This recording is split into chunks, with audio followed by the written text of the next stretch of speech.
Well, the translators are gone, and the live stream is waning, which means that if we just listen to my colleague Matthias, the best thing in the world would be to leave it to you, the people.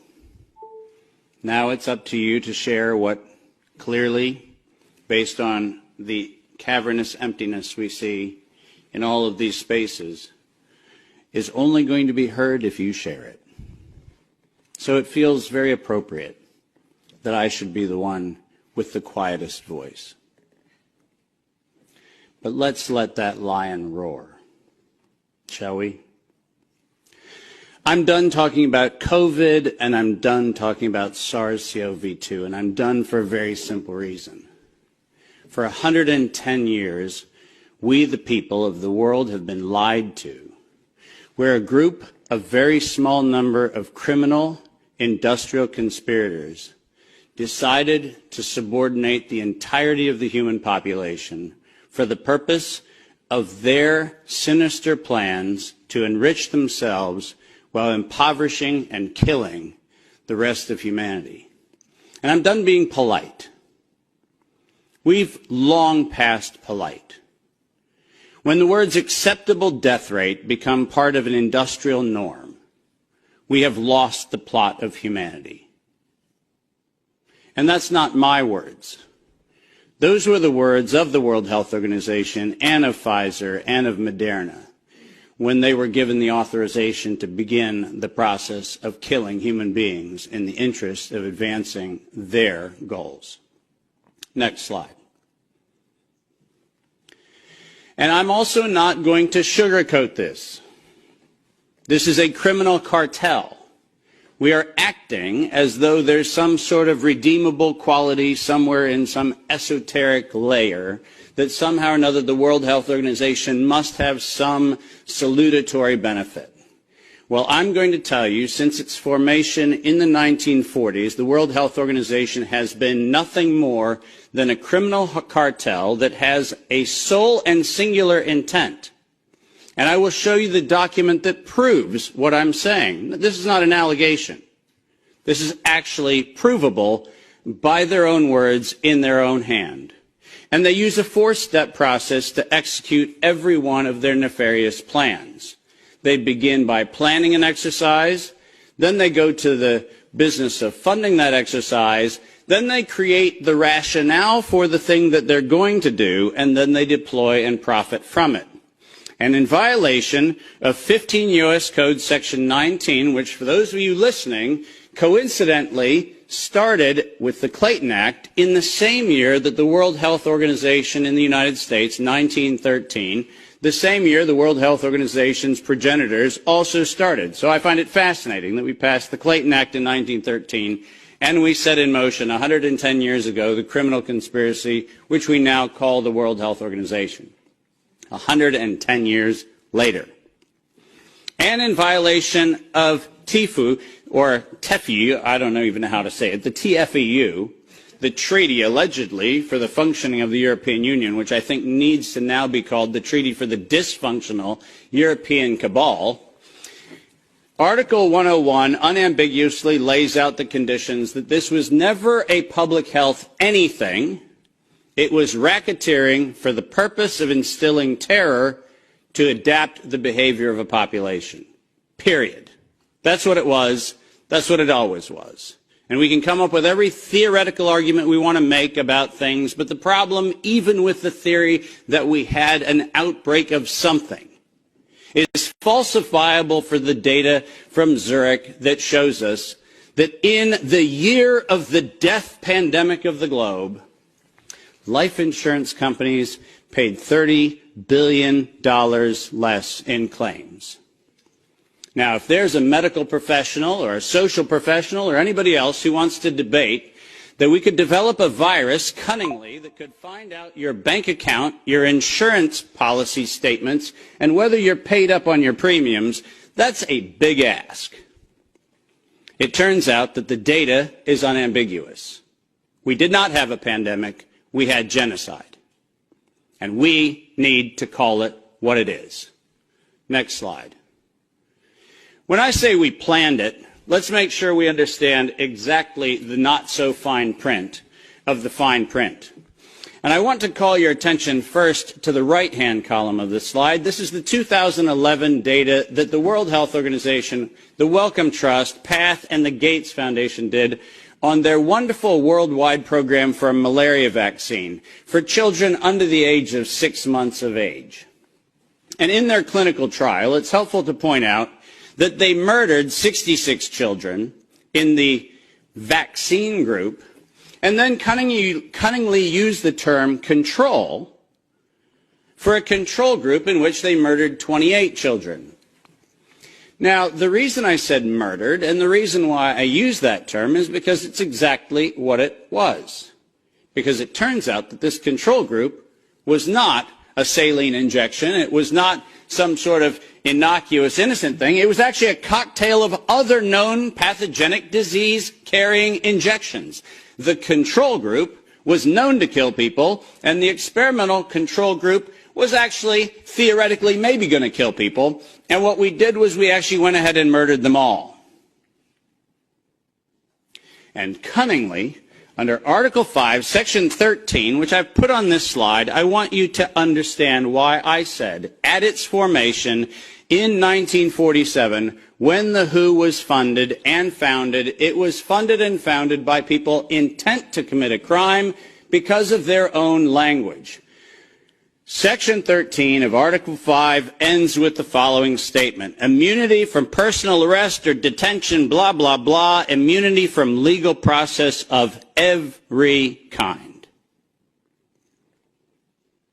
Now, if you didn't intend to commit a crime, why would you need to give yourself permanent and absolute immunity from every form of prosecution, and its worse, even investigation for prosecution of every kind? People sit there and pretend, well, that's like diplomatic immunity. Do you realize this isn't even meeting the standard of diplomatic immunity? This is a criminal organization who set in motion their own law to protect themselves against crimes they knew they were going to commit. And when I say they knew they were going to commit, I mean they knew it. Because their first Director General, none other than Dr. René Sand, who happened to be in the hospitality of the Germans in Dachau in 1940 earlier, in 1947, mysteriously, with the largesse of the Rockefeller Foundation, was nominated to become the first Director General of the WHO. And within 5 short years, René Sand decided to authorize the real purpose of the WHO in writing by then Director General Dr. Brock Chisholm, who advocated for population control as its primary objective. Does that sound like public health to anyone in this room? This is not public health.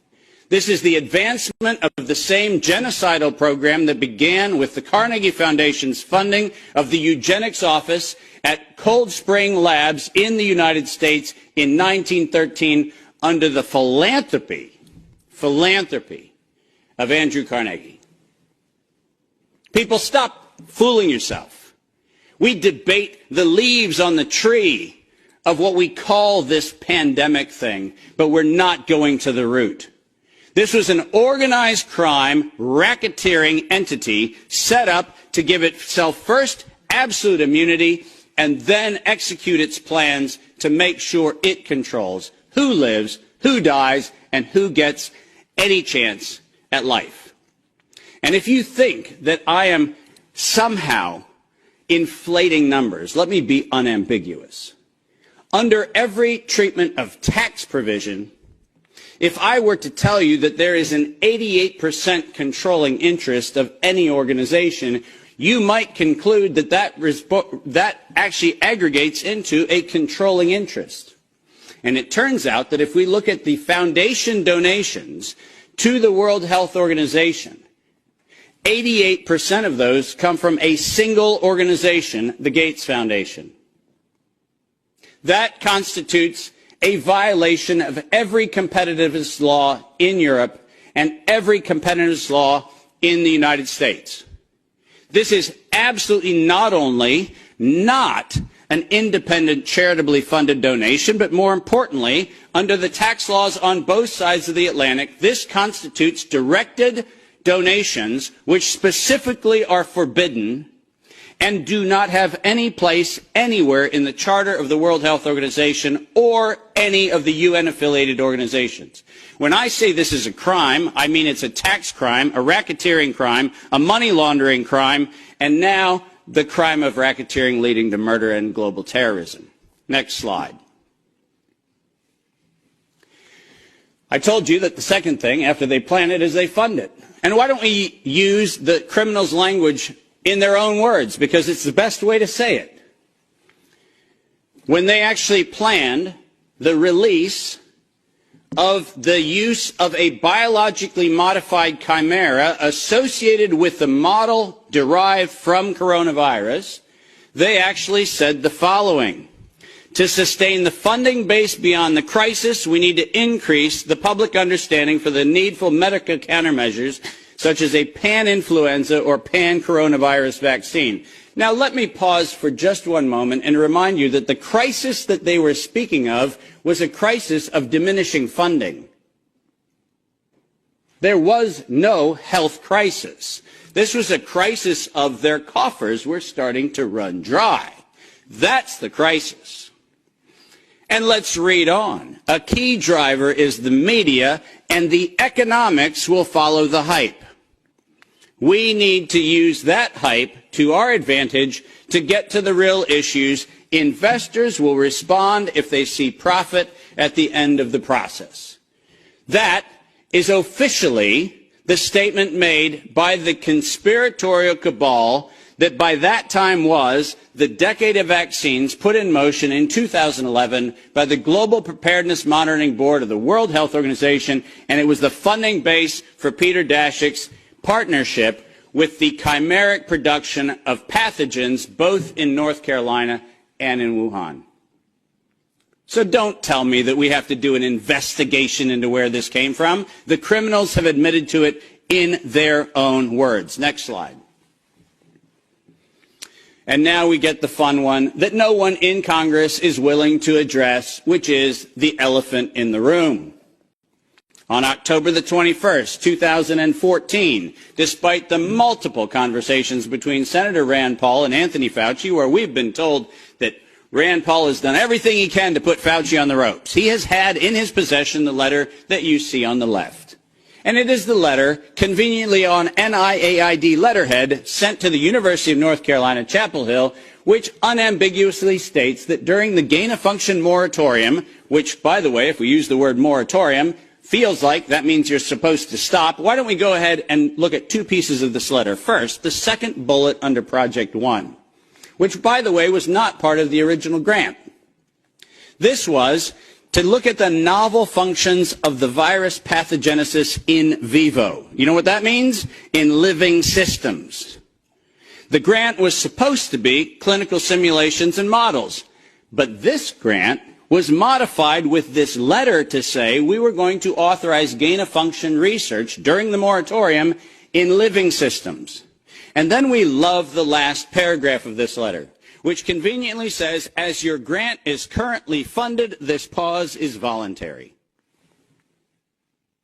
How many times have you met a voluntary moratorium? And the best part about it is that if we look at the very last line, or continue to conduct the applicable gain-of-function research until the end of the currently active budget period. But here comes the problem. You know who is supplying the budget? An indefinite term, unlimited amount contract from DARPA and from NIH. Isn't it convenient to have a perpetually funded project that needs to stop when the money runs out, when you find out that there is no point where the money runs out because there is no end to the thing that has no end? And lest you think that I'm making an allegation, which I'm not, I'm making an accusation. Let's be clear. And there's a big difference. I'm not alleging anything. They actually went to the trouble of telling us that it was